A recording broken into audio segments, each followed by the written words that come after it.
मैत्रिणींनो, तुम्ही पुण्यातील या अशा पवित्र जागेला भेट दिली आहे का, जिथे पाऊल ठेवताच मनाला अथांग शांतता मिळते? हे आहे पुण्यातील पवित्र तीर्थक्षेत्र आळंदी. तर हो, आज मी आळंदीला आले होते. आळंदी माझ्यासाठी घर अंगण म्हणतो ना, तसं आहे, अगदी जवळ. पण एक वस्तू घेण्यासाठी मला आळंदीत यायचंच होतं. पण ऊन खूप असल्यामुळे यावेळेस खूप दिवसांनी येणं झालं. आणि हो, कधीकधी असं होतं की आपल्याला एखादी वस्तू घ्यायची असेल तर लवकर येण्याचा योगच येत नाही. आणि माझ्यासोबत असं झालं. तुमच्याही सोबत असं होतं का? कमेंट करून नक्की सांगा. तर मी इथून तुम्हाला हा नवीन पूल झाला होता, तिथून मी तुम्हाला व्ह्यू दाखवत होते.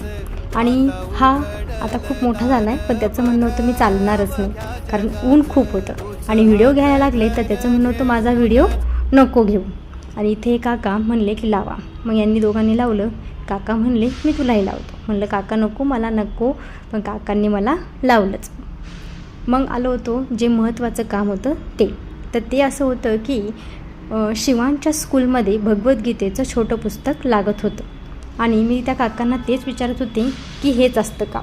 पण म्हणलं आता परत यालाच विचारावं, कारण शाळेत रोज घेतात भगवद्गीता, त्यामुळे. तर तो म्हणत होता मम्मी हो हेच आहे. आणि मलाही माहीत होतं, मॅडमनी फोटो पाठवला होता. मग काय, उन्हाळा होता, रस पिला. कधी न रस पिणारा, आज त्याने रस पिला. मग आलो नाश्ता करायला, कारण आता घरी जाऊन परत काही खायचं, बाहेर आलो म्हणजे काहीतरी खाल्लं पाहिजेच.